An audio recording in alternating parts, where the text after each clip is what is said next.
আমার বাপ ভোটার, আমি ভোটার, আমার ছেলে ভোটার হবে না কেন? আর পয়েন্ট কি হারানো মানে বাতিল ফেলাই কি হারানো কি আগে যে না প্রতিবাদ চাই।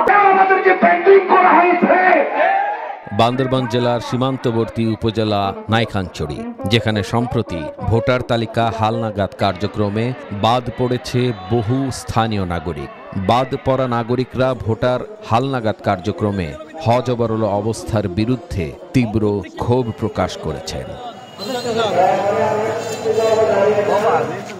স্থানীয়দের অভিযোগ, ছোটখাটো ভুলের কারণে তাদের নাম ভোটার তালিকায় অন্তর্ভুক্তই হয়নি।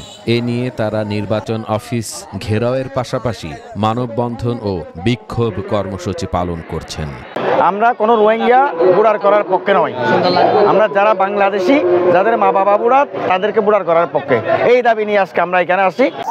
আমার বাপ ভোটার, আমি ভোটার, আমার ছেলে ভোটার হবে না কেন? আমার দুটা ছেলে ভোটার বর্তমানে, তো আমার ছেলে আমার ছোট ছেলে হবে না কেন? আমি নির্বাচন কমিশনের কাছে জানতে চাইব, মানুষ এত কষ্ট করে তাদের চাহিদা মতো সমস্ত কাগজপত্র দেওয়ার পরেও কেন তারা বাতিল হলো? তো এখানে অনেকেই শতভাগ ডকুমেন্টপত্র সাবমিট করার পরেও দেওয়ার পরেও অনেকভাবে ছোটোখাটো ভুলের কারণে ভোটাধিকার থেকে বঞ্চিত হচ্ছে।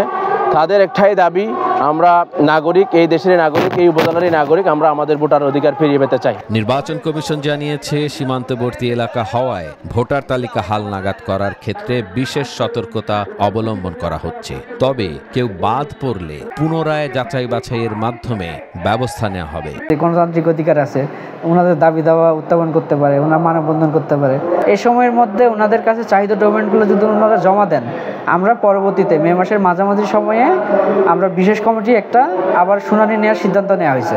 এমন পরিস্থিতিতে স্থানীয় এলাকাবাসী নির্বাচনী প্রক্রিয়ার সঠিকতা ও ন্যায্যতা নিশ্চিতের জন্য ভোটার তালিকা হালনাগাদ কার্যক্রমে বাদ পড়াদের অন্তর্ভুক্ত করতে দ্রুত ব্যবস্থা গ্রহণের দাবি জানান।